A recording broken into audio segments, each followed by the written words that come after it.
welcome back to the Loading Up podcast. I am your host, Producer J, along with one of my co-hosts, Brother Zay. How are you? What's going on, man? I'm pretty good. How are you? I'm doing okay. It's been a while. It has.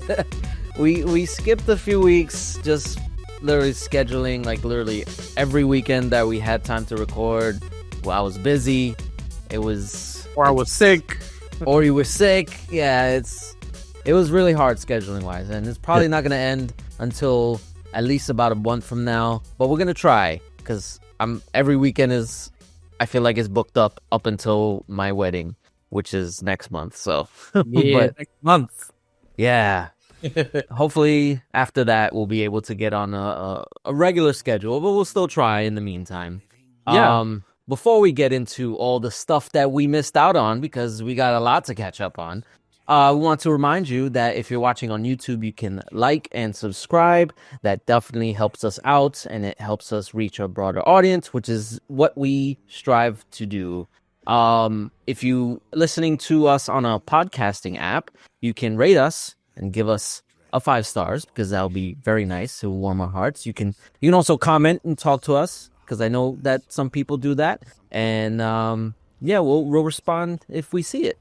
And in the description, if you look, you can see our sponsors, which is W Energy, NordVPN, and Starforge Systems PCs.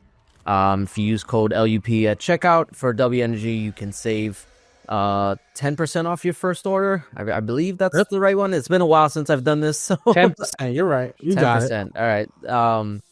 And then with NordVPN, if you use our link, you can save up. I think it's 72% now. 72 now? What? On a 2-year plan. It's absolutely crazy. That is crazy. I actually purchased it to watch TikTok. Oh, yeah. Because that happened. Yes. Oh, man. But, yes. So if you support our sponsors, they will support us, and we will thank you and thank them. But that being said, Brother Zay, what have you been playing throughout these past few weeks? Oh, man, it's been a lot. It's been a lot. So Game Pass, of course, is the gift that keeps on giving, man. So we'll talk a little bit more about it, but I've been playing Ninja Gaiden Black 2, Eternal Strands, which surprisingly is a really cool game. I didn't have it on my radar at all, but it dropped on Game Pass. I was like, let's give it a try. We're having some fun with it. I also played and beat Sniper Elite Resistance. That came out on Game Pass just a couple weeks ago. I love killing Nazis. It's my favorite pastime. So, of course, I had to jump in and kill some more Nazis. Of course, also, if you're watching on YouTube, you will see gameplay footage of me playing Avowed. Yes, I purchased the game to play early. Don't judge me. The game is awesome. No judgment here. So yeah, like I said, been playing a lot. Playing a lot. I feel like a schmuck compared to you, because I've been playing the same games, but I've been making progress. Yeah, I will say, I've been I recently got back into Elden Ring. I really want to finish that game, or the DLC at least. Same song and dance, I hear. Yeah, I know. But it was, I told you, I feel like I mentioned it not last time, but like the past time I was playing Elden Ring, that I got stuck in a boss, and I just decided to take a break.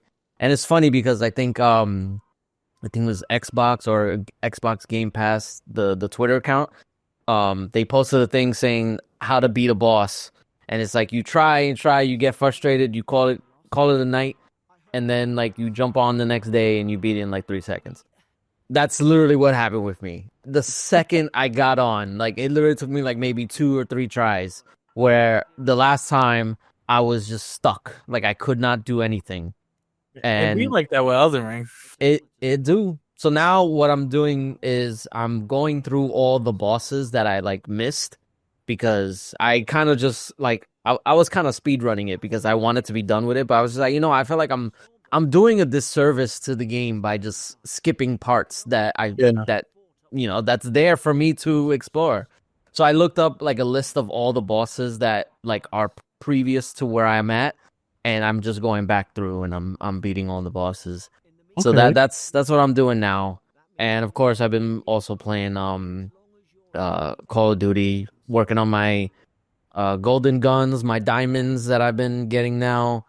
Um, it's it's really weird because like I was doing so good, and then like now, because not so I've also been playing a Plucky Squire again because I kind of stopped. That was my work game, like I would play on my break. But then ever since I got so into Call of Duty, like I was just playing that like on my breaks, and that would take up my whole time.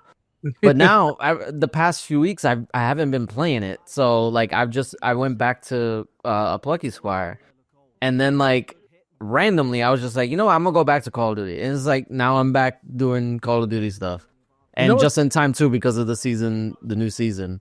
you know what's funny about Call of Duty? I saw you were beating me in like level, like in prestige and stuff. Oh, And I was like, no, the fuck, he didn't. You know what? I double XP came, and I was like, I'm going hard. And I think like one weekend, I definitely got past you, and I was like, okay, I could calm down now, because I'm almost prestige ahead of you now. okay, yeah, no, Yeah, that I'm yeah, I definitely was playing more consistently, so it's like I passed you, but like it was more of a slow thing, like you know, like the snail and the not the snail, the rabbit and the tortoise. Yeah, so I'm the tortoise and you're the rabbit, but you're clearly still gonna beat me anyway. But I'm just playing as like I'm taking my time, and then you know what's funny too, because last weekend was a double XP, this weekend as well. But last weekend was double XP, and I was like so exhausted, like I just completely like didn't even play anything, and I was mad at myself. But it it is what it is. is. Yeah, Um, there'll be more. There'll be more. yeah, but once I'm done with, because Elden Ring is more of like I gotta stick with it. I can't just like let it go until I'm done because then I'll never be done. And once I'm done with that, then I gotta figure out what I'm gonna play next because there's so many games I want to play now. But I now there's know. more games coming out, so it's like I know. Listen, listen. Let me just tell you, 2025 is stacked, man. yeah, it's It not is. gonna it's it's it's good, but it's not good. If that makes any sense. It's first world problems But right and then there. you know what's funny? Because like I didn't plan on playing Avowed right away. Like I knew I wanted to play it, Yeah. but the FOMO got to me, and now I'm just like, play it now. But I got so many other games to play. I don't know. First world It's, problems. it is. It is. But you know, it's okay. We take it as we go. We're older. You know, we have kids and families. Yeah, So we play as long as you know we're still playing games. yeah. You're right. I'll take my time. No, that's not what I meant. Play your game. All Oh right, let's. man. I guess we'll just jump right in. So if you have something to talk about, it's been a couple weeks Yes. since the developer direct happened and toward the end of January.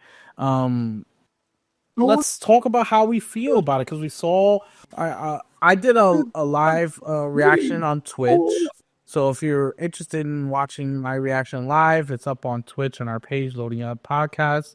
You can check that out. But I really enjoyed this developer direct. It was very centric on just speaking with the developers, them speaking on their games and how they made it and how far they've come and just everything about their game. You can really tell they absolutely love doing this. Like you can tell watching the developers talk about their game that they really love this. And that makes me want to love the game even more. They Just did. watching them speak about their art is really dope. It's so cool that we get to see that firsthand as a consumer for us because normally we don't see that. I don't remember ever a time in the past 20, 30 years where I can sit down and watch a developer talk about their thing, you know, about their art that they just made. So it was really cool to see that. I'm so glad that they stick to that developer format where they're talking to the devs and the devs are talking to us. You know, it's really cool. Yeah. Yeah, Um, I like that the format is sticking with us. You know, like it could have been a 1 year thing. They tried it and maybe it didn't work, but I like that it's sticking around and it's gonna hopefully be a yearly thing. They've done it 3 years already. Yes. So I do like it, and it brings me back to I remember when I think it was Halo 3 came out, and they call it VDocs, so like video documentary, and they would release one like up until the release date, like every week, and I would tune in because I wanted to know everything I could about the game. And this is what it reminds me of, these like developer directs. And I know like in like other showcases they do a little bit of that, but this one is Yeah. more in depth. Like they give It's, each developer their time to talk about the game, like everything that they want to let the player know. And I yeah, it like that. feels very intimate. Yes, Yeah. exactly. Yes. Yeah. So I mean, I feel like they started the game, the developer showcase, with a knockout. Talk about Ninja Gaiden 4, which Yeah. it was leaked, and you know what? I'm gonna be honest right here, right now. When you leaked it in the chat to me, I was so pissed. I was My bad. so No, you know pissed. why? I half believed it. I Oh. thought it was mostly a joke. And So you when know I what? did that, it wasn't I trying to know. like intentionally spoil Yeah, you. no, no. I know you didn't do it maliciously. I know that now. But when it happened, I was fuming. I was like, why would he do this? He knew I was excited about this. But so like it turned out to be true, and I was kind of like, all right, I knew already. Thanks, But it was still very nice to see Ninja Gaiden 4 and the team is it Kyo Tecmo's, the Team Ninja, and Koei Tecmo, yeah. Koei Tecmo, yes, and of course Platinum Games. Yeah, that one really It's very like, surprising. yeah, very surprising. Yeah, yeah. I mean, they did Bayonetta, so that was really good. So They did I'm Bayonetta, they did Metal Gear Rising. Like yes, Metal Gear that, Rising. That's right. Yes. that's yeah. I'm So very to see have these two the thing people, with go ahead. I was just saying, to have these two particular type of developers working on a Ninja Gaiden game is I feel like this game is gonna be super awesome. Yeah, no, I'm definitely really excited for it. And one of the things, because like with Platinum Games, I'm gonna be honest, their history and their track record is hit or miss. Yeah. They have a lot of good games, but they also have a lot of stinkers. But it seems like with this partnership, like we're getting something good. Like just based on what we saw on the developer direct, like it seems like they're trying to make this like the actual sequel that it needs to be. Yeah. And I mean, it granted, looks fantastic. yeah, for more what we saw, like it looks so good. And I'm gonna be honest, I never played Ninja Gaiden before. So What? literally after the developer direct, well, I mean, Go I guess ahead. we'll mention now, yeah, Yeah. they released the Ninja Gaiden 2 Black, which is Yep. a remaster of the first game, or it's like I don't want to say it's not. I mean, it is a remaster, but it's more of like It's a remake of Ninja Gaiden 2. oh yeah, yeah, actually yeah, it's a remake. I would say yeah, Yeah. but it's like a definitive version because Yeah, I yeah. know they were. I think it was last year that they released like the Master Collection or something like that. Yeah, it was a Um, collection of all the older games, but like in their regular format, like yeah, it was that one was more of a remaster.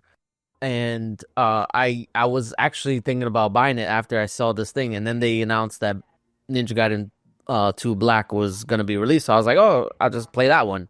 And then yes. I looked online that because I never, like I said, I never played it, so I was like, I should probably play the first one. And then I looked online and people were saying, oh, don't play the Master Collection version because it's very censored. It's not, you got to play the actual Ninja Gaiden Black. And that was for the original Xbox. And luckily enough, it is available to purchase on Xbox consoles through backwards compatibility. So I did that, and it was on sale for $5. So Nice. yeah, so I'll get to it eventually, hopefully before Ninja Gaiden 4. But from You purchased it and threw it in your backlog. All right, get back there. I actually bought Marvel vs. Capcom Fighting Collection too. Oh my god, look at you. Just throwing games in the I'm backlog. just throwing games in there. Anyway, someone's got to shovel them into your disk drive. somebody needs to just sit me down, like tape my eyes open and tape my hands on the controller. Just play. Just don't stop until you beat these games. That's crazy. But but yeah, so yeah, I'm really excited, and I want to get into this because I've heard so many good things. I just never got a chance to like get into it. But I did play Metal Gear Rising, and I know I like that. Yeah. So if I like that, then Ninja Gaiden is like up my alley. Yeah, no, it's very dope. And then Ninja Gaiden 2 Black was shadow dropped, like you mentioned, and that was a really nice surprise. We were able to play basically that same minute that they said it was dropped, which was really cool. So technically Yeah. they add 5 games instead of 4 games that they were showing, which was really dope. Yeah. I played a bunch. I even have some recorded. You'll probably see that in the near future. The game is fun as hell. It's crazy, just bloody and gory and just over the top nonsense. It's just straight fun. That's all it is. Yeah. So I was really happy to see that Shadow dropped onto Game Pass. And one thing I want to mention, how so focused Xbox is with Play Anywhere. All these games were on Game Pass. The messaging was very clear. They're like, these games are Play Anywhere and on available Game Pass day one. All these games. And I was like, that's great. That leaves nothing up for discussion. It is straight. This is it. That's it. So I thought that was really cool that they did that, so that way there's no confusion in the whole, let's say, just like Twitter world. Yeah, that Microsoft does tend to have like a bad rep for communication and transparency and all that stuff. So it's good that they're finally getting a kind of like a hold of it and just being like, this is what it is. Like, there's no question. This is what it is. Play anywhere. You got it. Play it on everything you got. So yeah. I mean, let's go to the next game, because honestly, I'm really looking forward to South of Midnight. But I feel like they should have showed South of Midnight first, and then maybe Ninja Gaiden second.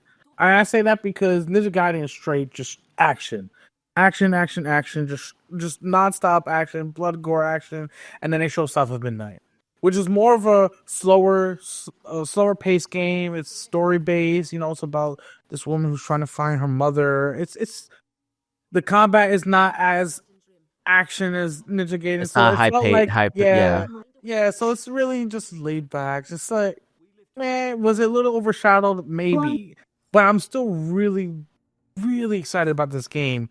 I want to play it so bad.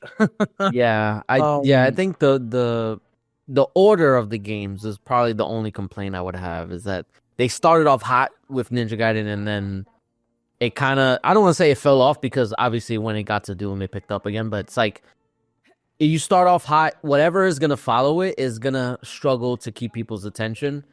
So I think you're right. They probably should have started with South of Midnight, because people are already anticipating it. I am, you are, and I just want to know more about it. And honestly, like literally every time I see it and see it being talked about in trailers or previews or whatever, I get more like excited about it, because it just seems like the perfect game that I could just like, sit down and play and just like take in. But compared to like a high pace action game like Ninja Gaiden, it's like it can throw people off, and it might, I don't want to say it'll like discourage people from wanting to like play it, but in the moment they'll be like, I don't care about this game, like I want to play Ninja Gaiden. It's like, even though the game is really good, and I'm sure a lot of people are still excited about it, but it probably wasn't the best order of games to show off. That's okay. I'm still super excited. Like you said, I want to play this game. It looks right up my alley. It's like in between like indie and AA. You know what I'm saying? It's like right in between, and it's like you want to see the story. You want to see your powers. You want to get into this world. So we don't get very many games where that's like about the Southern Gothic folklore. Like we don't get games like that. So like I'm really excited to see this and play this. Yeah, same. I think that's the main reason I want to play it too. Like in addition to like the art style and the gameplay, like it seems very unique. I want to know more about the lore, because like they're touting this as like, deep South folklore that you don't really hear about too often. So yeah, exactly. That's why I'm really excited to hear about it and to play. I want to play it so bad. I can't wait for April 8th to come around for that to drop. Yeah, neither can I. The next game that they showed was Clay Obscure Expedition 33, which I'll be honest, I had just no, I didn't, wasn't on my radar at all. And then they showed it, and it felt like Persona meets Final Fantasy slash Sea of Stars. It was like a mixture of everything. They took all the good things from each title and they made this game. The story looked really cool. The concept is dope. I love the combat and like it's like turn based, but Yeah. you can have those sort of actions in between to either do more damage and or do different combos with teammates. It's like it's not really turn based, but it is. It's weird. I like it though because that's what really piqued my interest. Yeah. And of course, the story seemed really, really. I had no idea what this game was before the developer direct. So after watching the trailer that they showed, and just getting the feel from the developers, I was like, man, this game is gonna be good. Yeah, no, it definitely looks like a new take on like the turn-based style of gameplay because I know like Final Fantasy obviously like kind of traditionalized that type of like gameplay loop, Yeah, but it's always been the same. So I think what I've heard and what I've seen a lot of people say is that like this shows that Final Fantasy can be like more intuitive than it has been. Like you don't yeah, have to change the formula drastically to get the same feeling. It like because I know like with I know Final Fantasy VII remake they had to change the gameplay and the combat in order to kind of like it's like a mixture in between like kind of like Final Fantasy like it's turn based but not really like you can move around. It's more like Kingdom Hearts, and I know a lot of people didn't really like that too much. But this game shows that you can still make turn-based gameplay fun and exciting and not like boring. Because I know a lot of people will say like, "Oh, turn-based is boring. I don't want to have to wait and stuff like that." yeah. Yeah. So I like what they're doing, and I hope that they kind of like are the catalyst for other studios, other game developers to see this and be like, okay, we can do turn-based. We just got to be a little bit more creative with it. Yes. Yes. I mean, there's some really big names out there in this particular game. I don't know if you know, but Ben Starr, he did the Final Fantasy 16 main character's voice. Oh, Um okay. yeah, he did a bunch of games. So he's a very famous video game voice actor. And then of course the biggest name is Andy Serkis is in this. Oh, really? Yes, so like they have some really heavy voice acting talent in this Wow. game. Okay, I had no idea.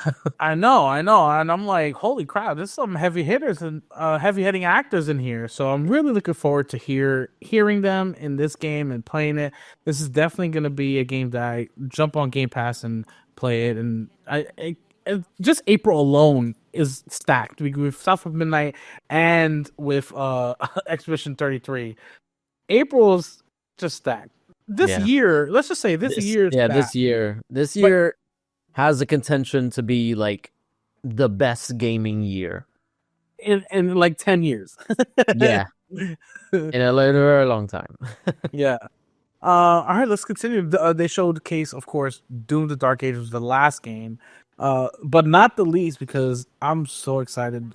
Doom Eternal, and of course the 2016 Doom reboot. Those are some really good games, and I like how they showed the game how like Doom reboot really wanted you to jump around and explore. Eternal was like you wanted to fly around and shoot. This one's like stand and fight with the shield and all your different guns. And I just can't wait for a new Doom game. These Dooms are awesome, and this one looks even more awesome. Going back to the Middle Ages with your what is it like? It looked like Captain America shield with a chainsaw. Yeah. It's amazing. Yeah. I can't wait for this game to come out. It's really a testament to the developers at id for being able to take the Doom formula and reinvent it in a way that still feels like Doom, but is like almost completely different.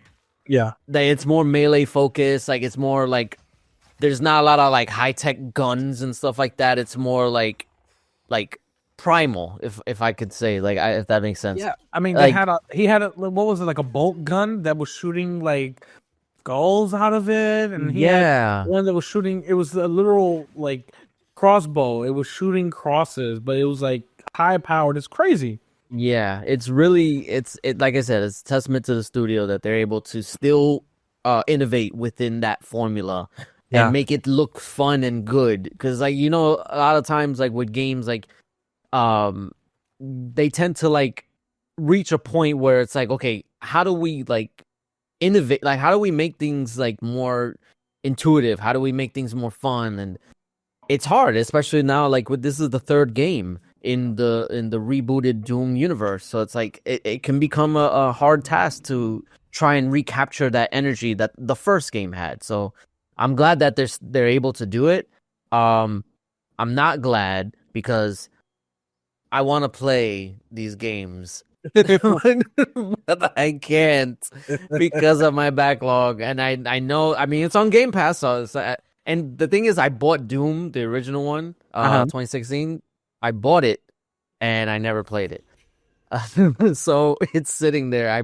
Before we're Bethesda was stopping part the of. show right now. We're stopping it I right now. know, I know. Like Okay, I this is said, I'm ridiculous. ashamed. I am ashamed, but I keep saying this. Eventually, I'll get to it. Boo this Um, man. but but yeah, no, I really want to get into it because I feel like I missed out on like a renaissance of Doom. Because I was a big fan of Doom 3, and I know a lot of people were kind of like iffy on that one just because it was so different from the Doom formula, but I liked it, and I like the way Doom 2016 looks. So uh, eventually, I'll get to it one of these days when I'm retired. Man, that's when I retire. It's gonna be like Be- Xbox 20, 950. yeah, in 2036, maybe. We're gonna be on PlayStation 20, and he's gonna be playing these games. It's crazy. Yes, yes. All right. Well, that was it for the developer direct. It was very like we said, intimate. 5 games they showcased, 4 main ones and 1 shadow drop, and I hope they do more. This was just showcasing games that were coming out, not even this whole year, just in the beginning half of the year. Yeah. So, That's one thing too I like about it, that they only showcase games that are coming out like relatively soon. It's yeah, not like, oh, you gotta wait 3 years. No, this is coming out soon. yeah. And of course, after the state of play, there was tons of questions. Developer direct. Oh, sorry, developer. Right, We'll talk about that later. yeah, that's on my mind because it's coming up. Yeah. The developer direct had a lot of questions for gamers who, let's say, aren't necessarily in the Xbox ecosystem. They're wondering if those games are coming to PS5 because, as you know, Phil Spencer originally had said there was no red lines. We're not, saying yes to everything, but we're not saying no to everything as well. It's case by case still. They haven't. The messaging is still there. It has always been case by case. No game is safe. If they want to put a game, they will. But he wanted to come out and say, because he did a round of sort of interviews after the developer direct, a lot of big name podcasts and that he did, and interviews with like Destin, who was formerly on IGN. He did.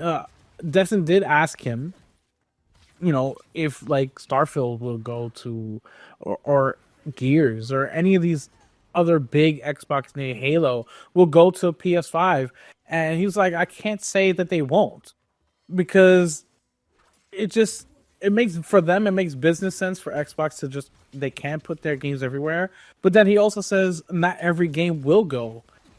So it's like he's been saying since the court cases, ABK court cases, every game will just be case by case. They will look Yeah. at it and see if it makes business sense to put it on other platformers or other platforms, and they will come to that decision. And I think people need to understand that Xbox is bigger than just the console. It's evolved since Ribbit. the 360 days. It's evolved. It's a whole new era now. We're not chasing the console sales and our best games. You know what I'm saying? It's different. And we see that with Phil Spencer's talking on the Ollies podcast, mentioning about these games, and also even telling us, PlayStation even telling us when Forza Horizon 5 is coming to PS5 sometime this fall. So we gotta look at the messaging and just realize maybe not everything is coming, but what will come, and that's it. Yeah, I think honestly, this is probably the best course of action, just because I know Phil Spencer has said things in the past that like ended up not being true, and that's why people say, oh, like he's a liar, he just lies, the lies of P, and it's all that stuff, the lies of game, right? But he said things, and then eventually later on, whether it be like a year or two, like it ends up not being true, or like the opposite happens. So I think he's just trying to get ahead of it and being like, okay, listen, like obviously I can't confirm or deny things now because I don't know what the future is holding. So it's best to just not say anything, or it's best to not say that everything will go. It's best to not say that not everything will. Well, obviously some won't, but that, like you said, it will be case by case. I think where it makes sense, they'll do it. And I think when it comes to where it makes sense is basically live service games. Oh yeah. If 100%. they're gonna make a live service game, why just have it on Xbox? Why not be on Xbox, PC, Switch? Why not be on the PS5? Why not make them make more money? And they see that with Call of Duty making a ton of money on PlayStation, a ton. So why not just have live service games go to their competitors, Yeah, I think ultimately, like, their strategy is the winning one, but the thing with Microsoft is that they tend to be a little too early to the party.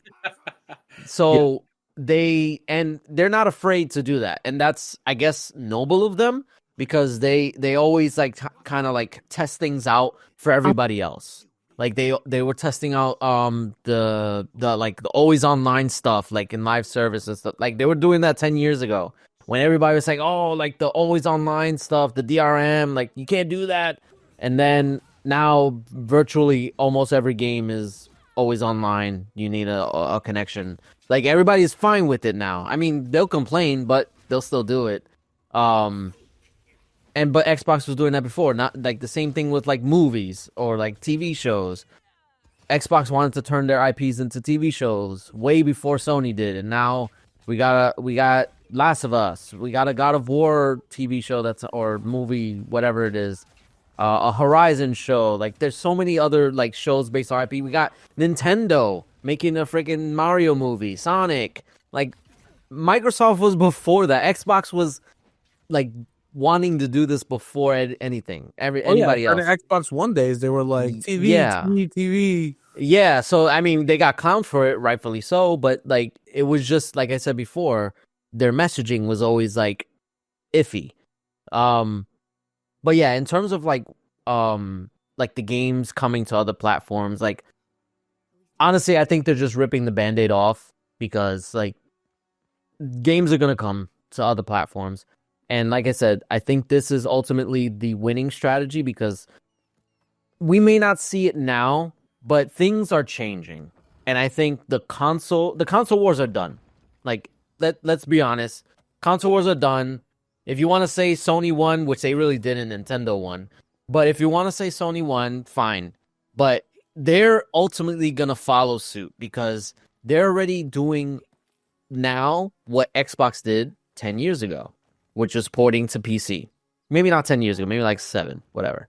But when Xbox started to port to PC, everybody was giving them shit. And everybody was saying, oh, how could you do this? You're diminishing the value of the console and this and that. They knew eventually the console was not going to be as important.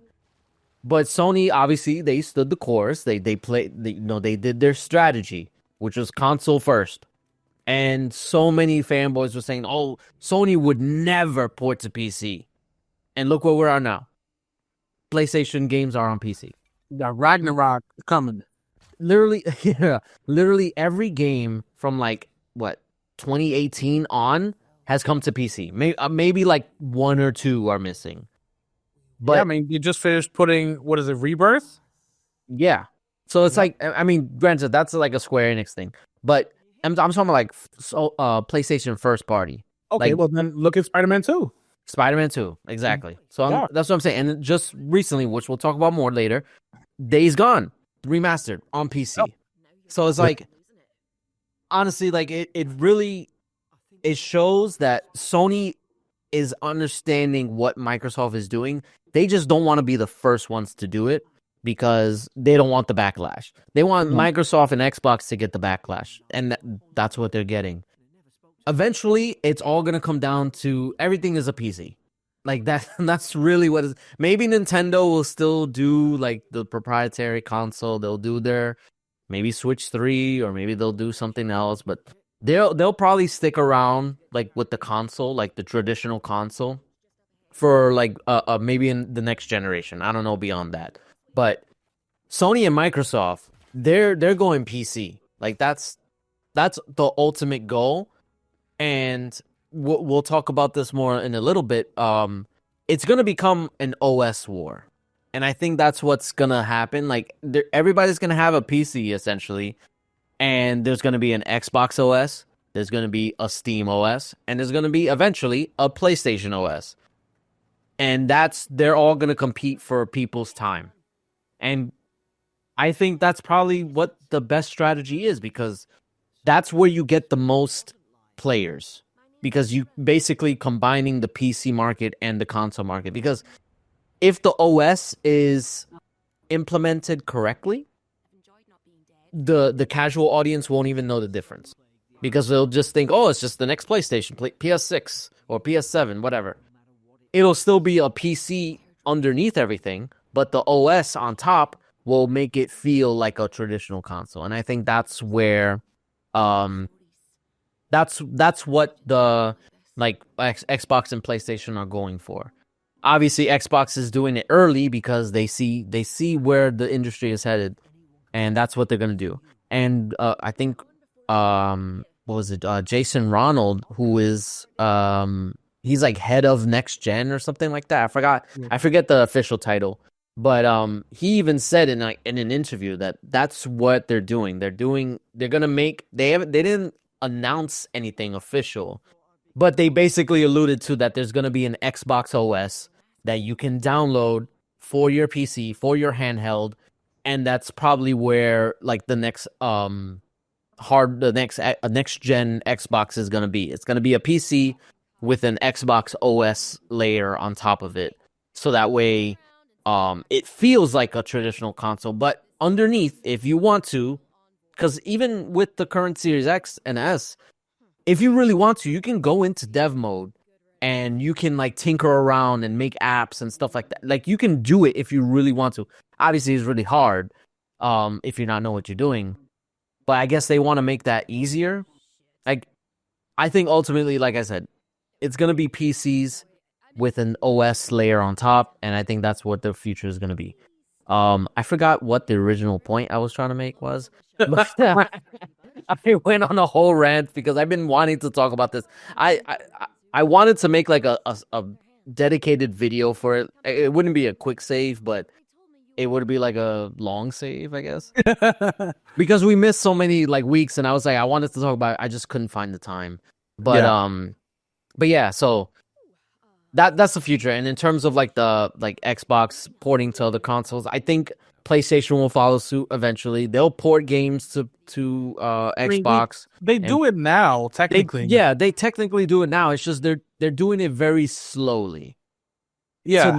To not ruffle any feathers, because they want people to still want like to play on PlayStation, but it's gonna happen. Yeah, of course, it's definitely gonna happen. People will. I think they're doing it slowly because they don't want the super big backlash. That same backlash that Microsoft got back in 2017, They And don't want that, so they're doing it slowly, letting it out slowly. It's been like what, year, 2 years now. It's like a year to 6 months. Who knows? Eventually it'll be day and date, and everybody can play everything as and long you as you have know, access to these. Either PC, or Steam or something. yeah, and but honestly, I don't know why they're doing it so slowly because like as we've seen, like whenever PlayStation does something that Xbox already did, they don't get the same backlash. So it's like I don't understand why they're so afraid to just do things because the industry I don't want to I don't want to say the industry is trying to protect Sony or anything like that. But it's like they give Sony so many chances and so many like they give them the benefit of the doubt so many times to the point where it's like they can do anything and people will be like they'll try to find an explanation for it. So like if Sony were to like start porting games to Xbox, they would find an explanation for it or they will find an excuse. Oh, it's because like you said, it's like live service. Like it's only gonna be live service. The same thing what they did with PC. Once they started porting games to PC, they started finding excuses. Oh, it's not gonna be every game. Oh, it's not gonna be day and day. It's not. It's only gonna be live. Like they always do it. So it's like just do what Xbox is doing, rip the band-aid off, and just do it.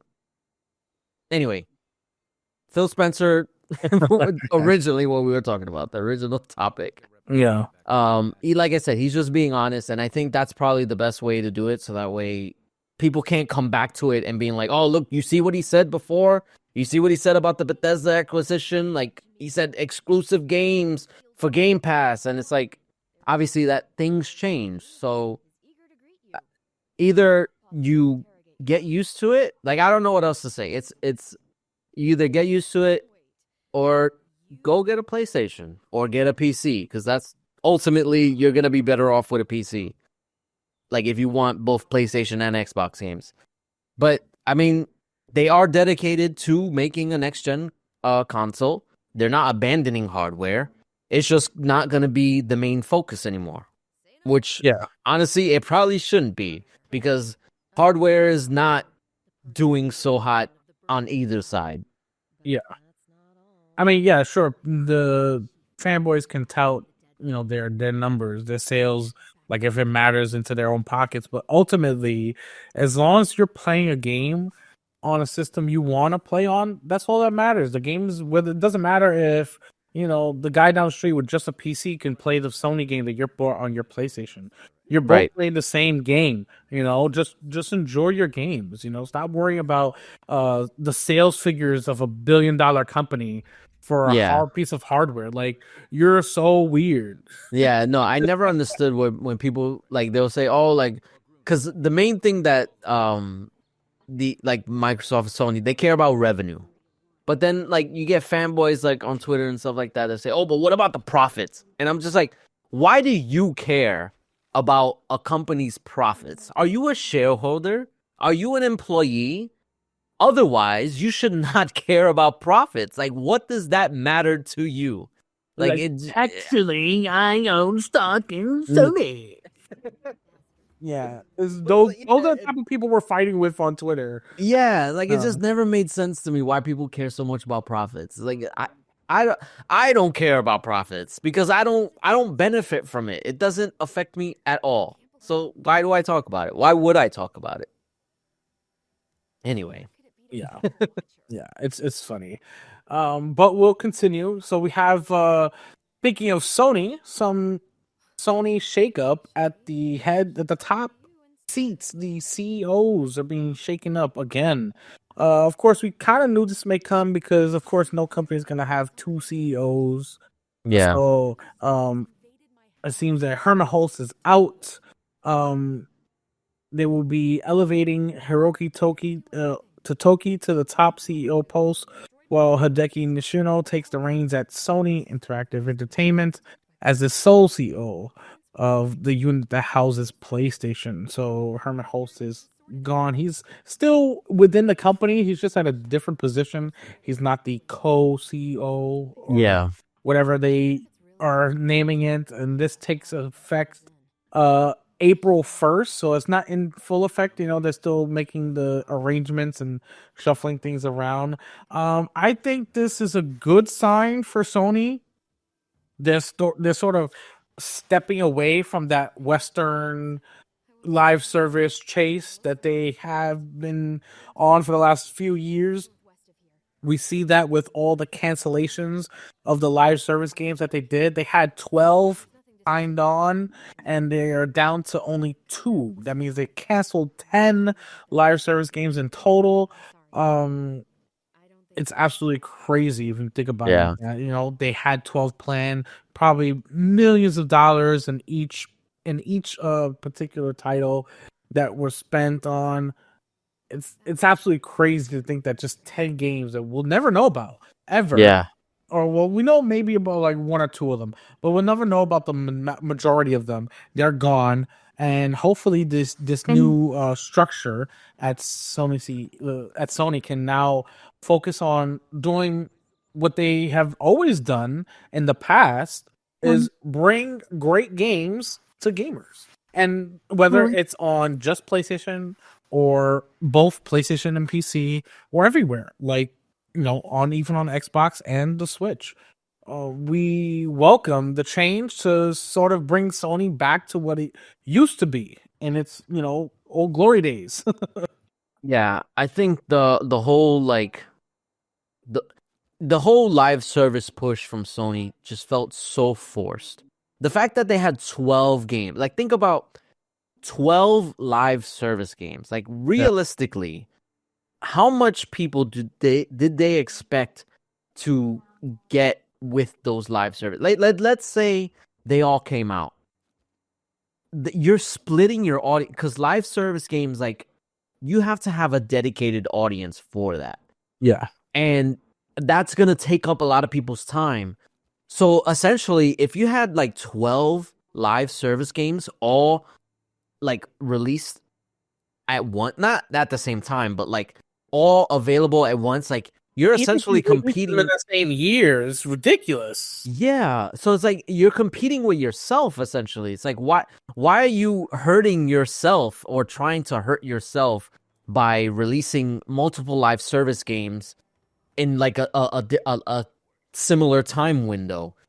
Like that just never made sense to me. And I hope that they aren't, I mean, granted, live service, it can be done correctly. It needs to be curated and it needs to be like handled very like particularly, because like we spoke about it before. There are live service games that are very successful now that weren't in the beginning. You have to take time to build it.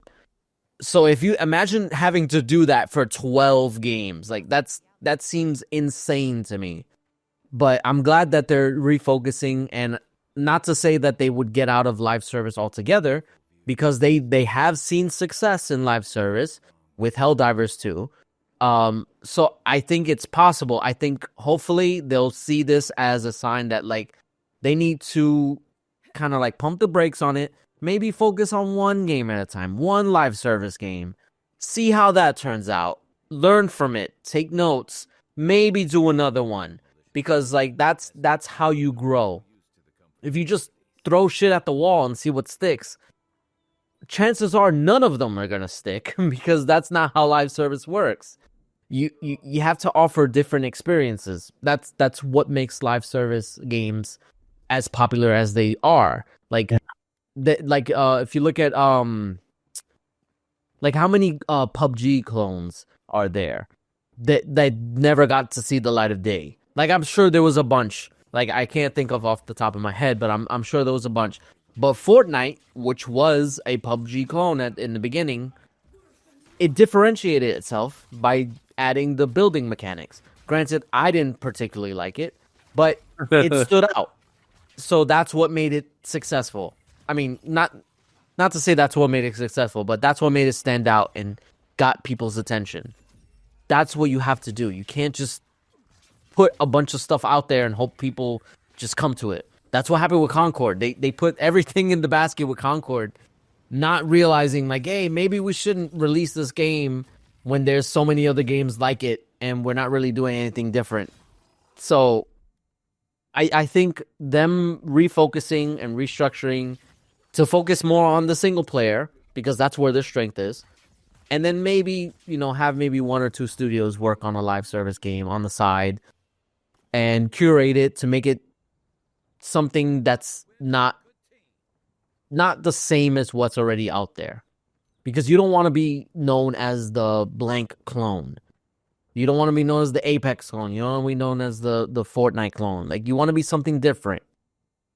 So you can take elements from these games and be different, but you're not doing it well if you're just canceling games out there, or because you're just to get on that live service train. I think that's exactly what it was. They saw they saw live service was taking off, and it was just like, we got to get in it, and they were too impatient. But also, like, you gotta realize these games take like 4 or 5 years to make. What you're seeing 4 or 5 years ago compared to what your release of the game is gonna be completely different. People will move on by that time. That's true.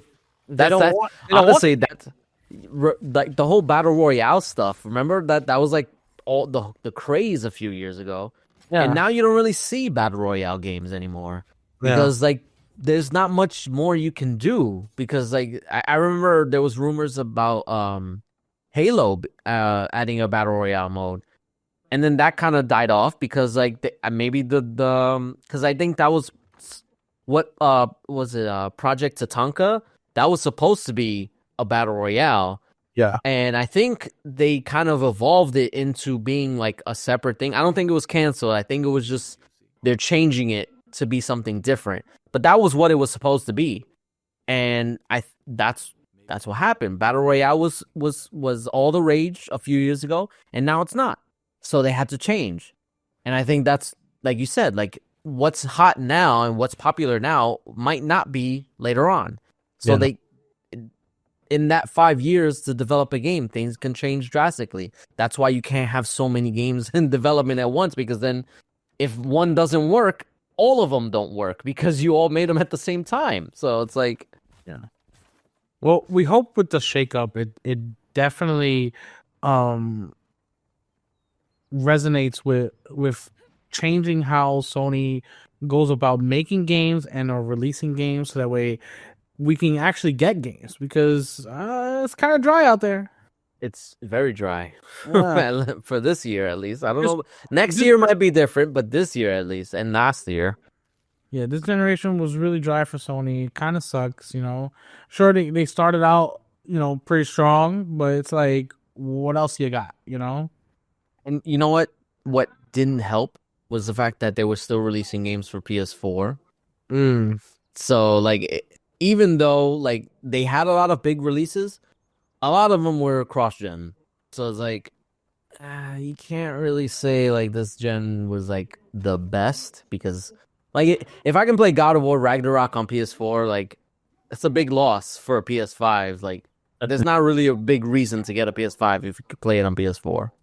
I mean, it's the same thing. There's not a big reason to get a PS5 in general, since all the games are coming to PC. Well, there's that too. But I think this leadership sees that. That's why they're gonna continue putting games on PC, because they want money, like every other company. So I think eventually you're gonna see PlayStation games go day and date, and when it happens, I'll be there. Yeah. No, I think that's exactly what's gonna happen. Like I said, PlayStation is doing what Xbox did 5, 6, 7 years ago. Yeah, for and sure. It's just they're just staggered. That's all it is. Yeah. Well, let's jump into the PlayStation State of Play, because just the other day they had a State of Play, and as we know, these are not big showcases. It's just mostly third-party, multi-plat, games that they're showing. And boy, was it underwhelming. It was like everything they showed is, I think besides one, maybe two, are coming to everywhere. PC, Xbox, they're gonna be everywhere. I think almost all the games. It's like, almost all of them. Yeah, it's ridiculous. So I think Go ahead. No, I think Sony really needs to kind of differentiate because before I don't know what year they stopped doing like the PlayStation showcase because they used to do one every year, but Mm-hmm. then they stopped. I think it was like either 2 or 3 years ago. They just everything was state of play, and I think that is what kind of hurt them because some state of plays was just like, oh, like is some third parties, and then like they would show off like 2 or 3 or 4 games from like first party. And I think that was the one where they showed Spider-Man 2, Wolverine, God of War Ragnarok. Like they had a bunch of games that were announced, and I think that kind of hurt them because now they're setting expectations like, oh, you can expect big, huge announcements from these state of plays. When the state of play was never meant to be um the big showcase. It was meant to be like a third party thing. Yeah, there will be some exclusive. There was some like PSVR games and stuff like that. Like obviously, yeah, that's fine.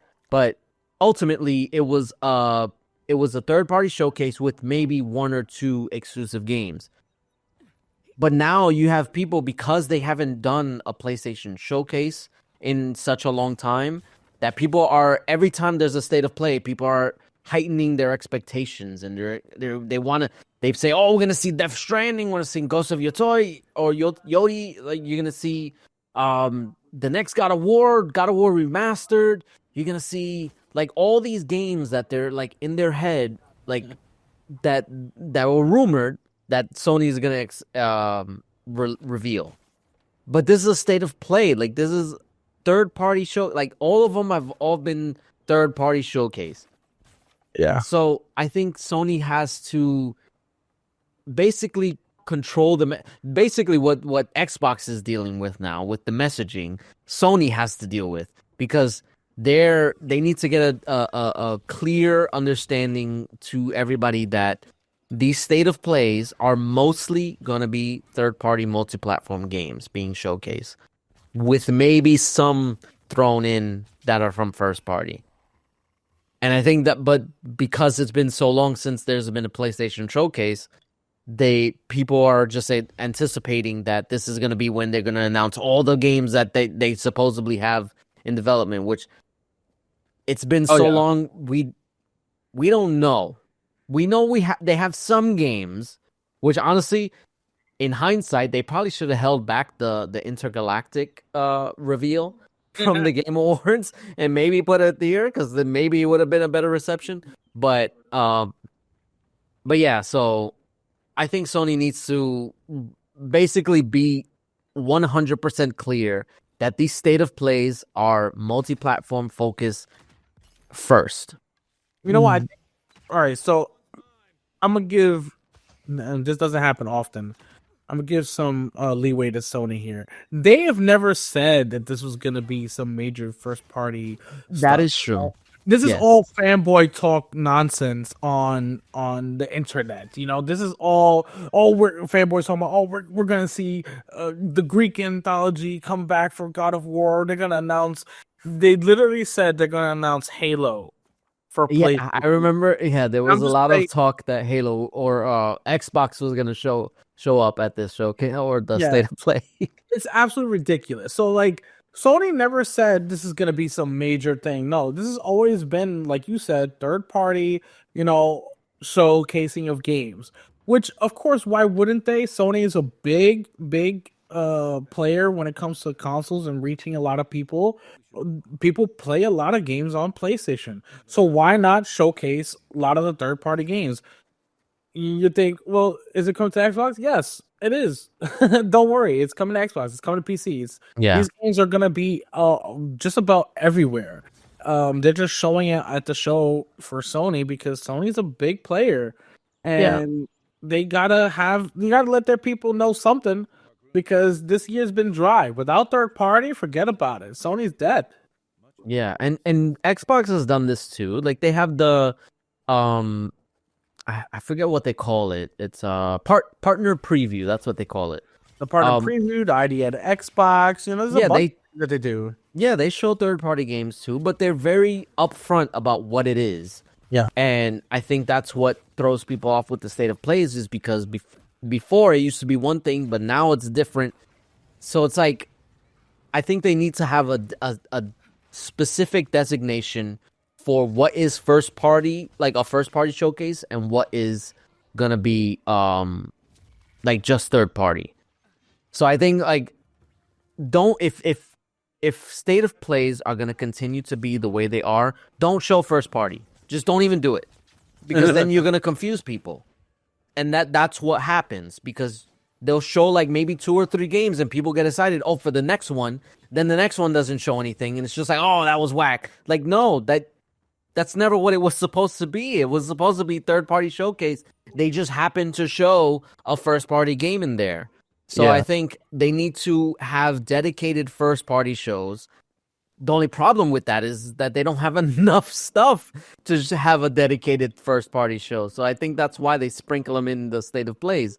But in doing so, they heighten everybody's expectations. And then when they don't deliver, there's like, oh, that showcase was trash. Even though the state of play on its own, it was actually a pretty decent show. Like for a game showcase, like I'm looking forward to a lot of games that were showcased on it. But as a PlayStation showcase, it was trash. Like that's what it was. And I think that's what the problem is. I mean, they had one game or 2 games. One from first party. Yeah. So and which was based I can't even remember the name of it. Basically Returnal 2. Yeah. It was Returnal 2. Let's be honest. It was Returnal 2. Because they literally right after they showed it, they explained that they're going to use everything they learned from Returnal to put into this game. It's Returnal 2. Come on. That's so crazy. But yeah, so I think Sony just needs to get ahead of the game and just be upfront about what these shows are and maybe save announcements for your own show to have like a PlayStation showcase. It doesn't have to be 40 minutes. It can be 20 minutes. Like I think the Xbox partner previews are like that. So it's like it doesn't have to be long. Just save it so that way people know, okay, when you see this logo, when you see PlayStation showcase, I know I'm just going to see first party. And when I see state of play, okay, I know I'm going to see third party. Like people can do that at least. You know what? Keep don't say nothing. Keep the way it is. I want to make fun of them. You want to make fun of fanboys. No, you know what? You're absolutely right. You know, I'm not gonna repeat. It's just you're absolutely right. But there are some, like you said, some really good games that we're looking forward to. That new I think it's coming next year in 2026. Onimusha. Oh, Onimusha, yeah. Yeah, Onimusha. Oh man, that looks good. I can't wait for that. You know what other game looked good? Mind's Eye. Yes, that looked good. Yes, that looks very good. Of course, we got an official date for Delta Snake Eater. That goes without question. Like that's for sure. That's day one for me. That's coming August 28th of this year, so that's right around my birthday. Look at that. So we got some really good announcements. You know, we got to see some really cool stuff. They showcase a Sonic Racing, which actually looks pretty dope. Yeah. You know, I will say the Sonic Racing game, I wish they would bring back like the other Sonic game, or was it? No, it was Sega. That's what it was. Where they had multiple characters from different Sega games.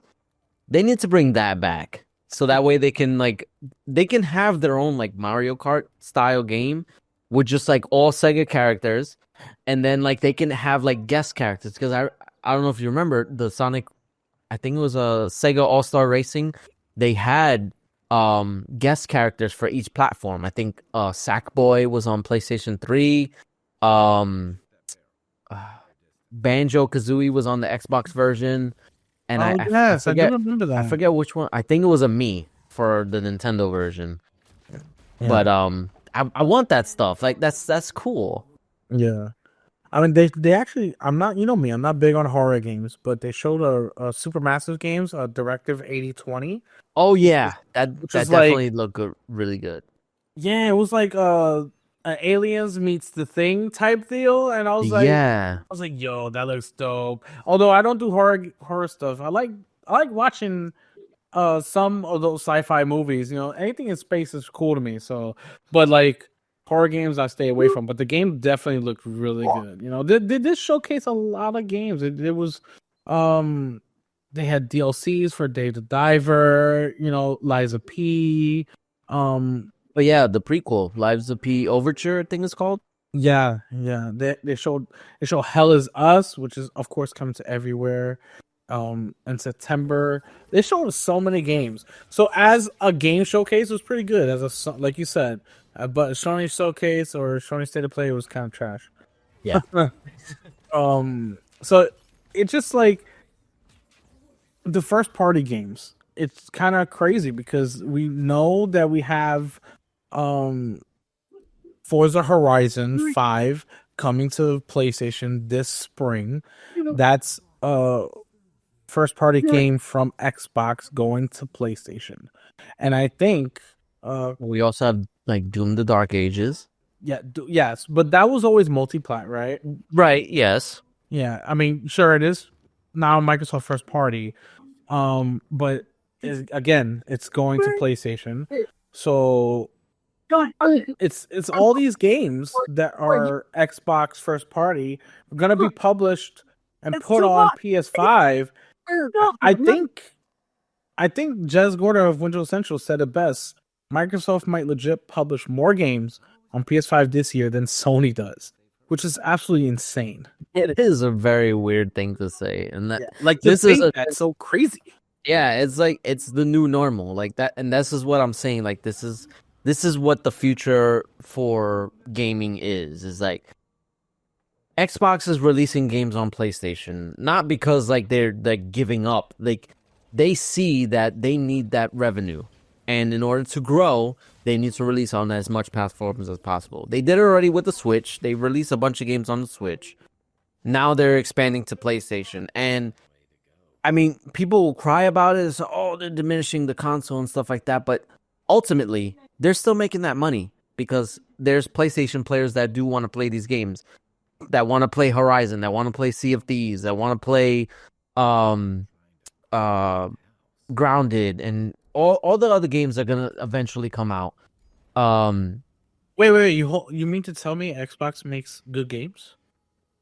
Apparently, right? I heard so many times that Xbox is trash, but now everybody wants Xbox games. But anyway, but these games are coming out for PlayStation because there's an audience to make money from. Like, why would you turn away people's dollars? Like, that's ultimately the question.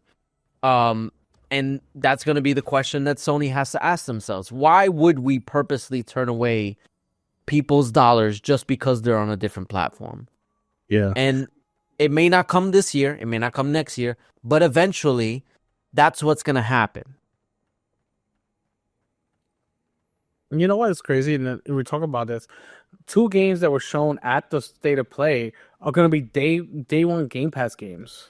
I mean, they're smaller. Really? Yeah. I think it's called Abiotic Factor. That's Game Pass day one. And Blueprints is Game Pass day one as well. That's actually pretty funny. Yeah, so like that they decided to show off on the PlayStation showcase, but still took a Game Pass deal. yeah, that's crazy. You know, hey, buy us on PlayStation, but play us on Xbox for Game Pass Ultimate. It's crazy. That is pretty funny. That just goes to show you that these games they're not being held back by the logo anymore. That's it. They're gonna be going everywhere, wherever there's money. Wherever's green, exactly. The new king. It's always been king. It's always been, yeah. But in the game world, it is new and it's going everywhere. Yeah, I think we're gonna see a lot more. It's just people are still like hesitant because they're stuck in the ways of like the console war. Like they're stuck in 2007 when people were just like, oh, like PS3 is better than Xbox 360, 360 is better than PS3. Like they're stuck in that way. Nobody ever and ultimate, like if you look at what the like people are playing now, like the next generation of gamers, they're playing freaking Roblox. They're playing Fortnite, which is available on everything. And that's what these companies want. They want players to play as much as like regardless of platform. They want players to play their games. And the only way to do that is to release on as much platforms as possible. That's it. The new generation of gamers don't care about freaking console wars, and that's old news. The people who are still freaking like arguing about console sales and stuff like that, they're millennials. Like they're whoa. Listen, I'm a millennial too. But their time is gone and they're not the focus anymore. And I think that's what's causing so much like frustration. It's like, why aren't these companies focusing on me anymore? It's because you're not the target audience.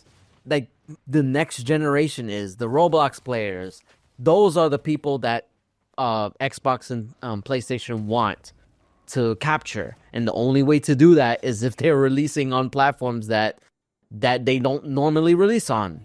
And that means PC. That means competitors' consoles. That means mobile. That means cloud. That means everywhere.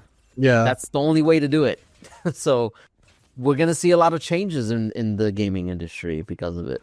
You gotta be ready. Listen, you're able to play these games on PC if you're a PC gamer. If you're game on Xbox, you can still play them on Xbox. If you're on PlayStation, you're gonna get some really awesome bangers coming. You know, like it doesn't matter where you play the game. It really doesn't. Just enjoy the game. Exactly. That's ultimately what the benefit would be, is that it stops becoming like, oh, Xbox versus PlayStation. Like it starts becoming more about the games. And that's what it should have been from the get-go. The games itself. Definitely. Let's our last bit of news. We get into the end. That's crazy. Is we got some rumors about a Steam console to challenge PS5 and Xbox. It's being made by Valve, and a new rumor claims so Valve may be poised to enter the console race with its very own Steam console. There's rumors going around about it. Imagine you're able to buy and play PC games. It's like they're over 100,000.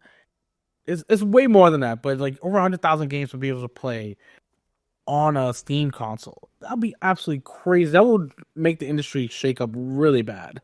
Yeah, I think Valve saw the success that they saw with the Steam Deck and was just like, you know what, let's because they tried this before. They tried it with the Steam machines. That's what they used to call it, where they partnered with third parties and they would have like Steam Big Picture mode installed and stuff like that. But now they're taking a different approach. They're gonna make a dedicated Steam OS that third parties can take advantage of. Even we talked about it before. The Lenovo Legion Go 2 is gonna have a Steam OS version, I think. Yes. So that's basically what it's gonna be, but without the handheld portion. They're gonna do that, but with a dedicated hardware that's gonna mimic what a console would.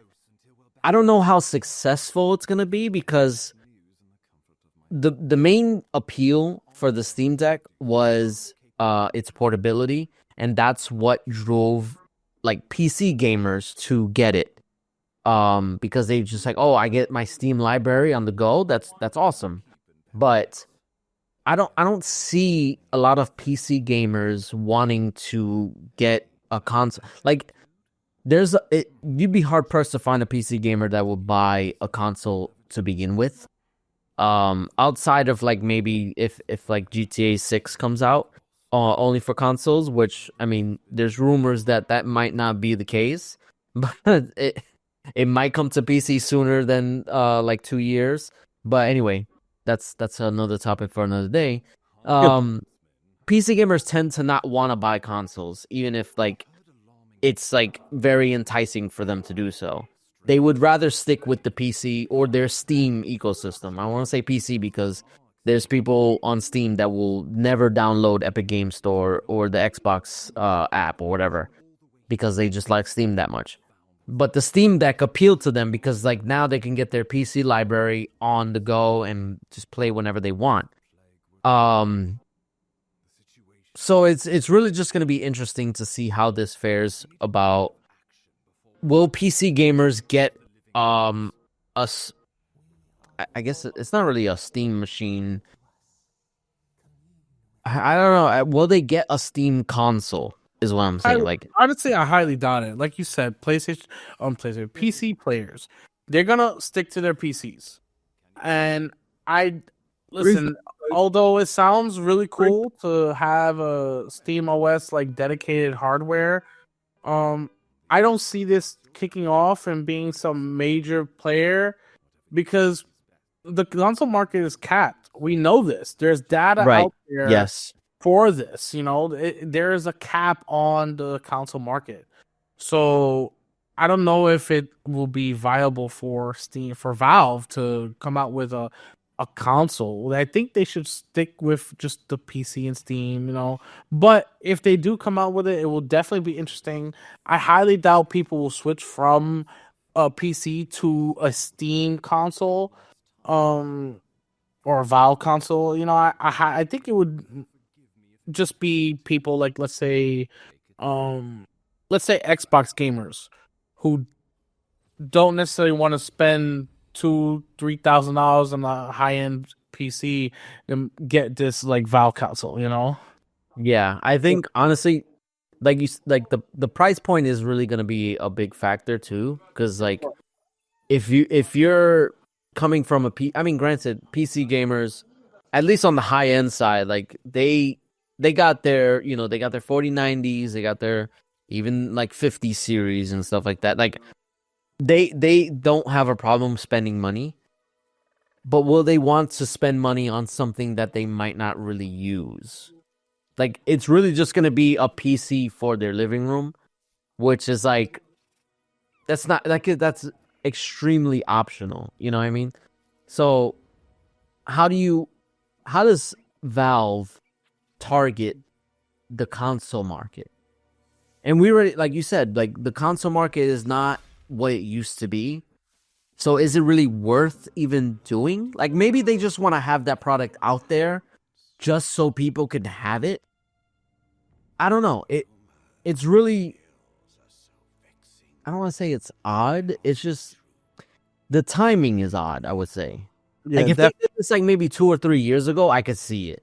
But right now, when like Xbox is clearly trying to like move beyond the console, and PlayStation, like even though it may not seem so, eventually they're gonna move beyond the console. Like, why would you want to dive into the console market? Like maybe they're trying to pick up the scraps. I don't know. It's just it's very odd timing. Definitely. I mean, again, this is all rumors. We don't know if this is actually coming out, but if it does come out, would you buy it? Well, my Steam library is not that big, so I probably won't.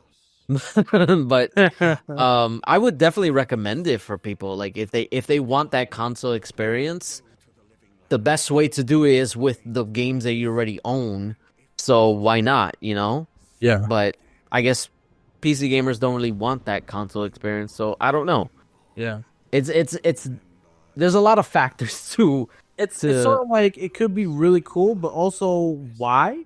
Yeah, exactly. Like what is the purpose? I guess it's just because, like I said, they saw the success with Steam, the Steam Deck, and maybe way back when, before it came out, people thought the same thing. Like why release a handheld? Like who would buy that? And then it just took off, and now every freaking PC manufacturer has a handheld version. So it's one of those, probably maybe they'll wait and see. Like maybe it takes off. Who knows? We really are just talking shit. Yeah, that is true. We are talking shit. No, it could take off. It could take off. But you know what? I don't think it will. Especially in this type of market, Yeah. I don't want to say no, but it's very hard to say right now. You know what's funny? Who will actually probably buy this is probably the PlayStation players. Think about it. Maybe. They don't want to spend a ton of money on a high-end PC, right? Games are coming to PC. They have Steam. Maybe they just maybe I'll get this console and just have another console, but play PC games on it. They'll probably justify it that way. Say, I'll get the best of both worlds by having two consoles instead of having Xbox and PlayStation or PC and PlayStation. They can have PlayStation and the Steam console. That's expecting way too much from PlayStation players. Oh man, I mean that's all we got for the news. We can probably sit here and talk all night about everything, but we'll end the news there. Yeah, that was a good recap of like everything that we missed. It was like a highlight reel of the past few weeks. But yeah, hopefully we'll have a more steady schedule going forward. And but that'll do it for us. If you're watching on YouTube, remember you can like and subscribe and comment. If you have anything to say, if you want to talk to us, we will get back to you as quickly and as much as we can. Go on our description, you can see that we have our sponsors, W Energy, NordVPN, and Starforge Systems PCs. And if you support them, they will support us, and then we will thank them and thank you. That'll do it for us. We'll see you guys next time. Peace. Laters.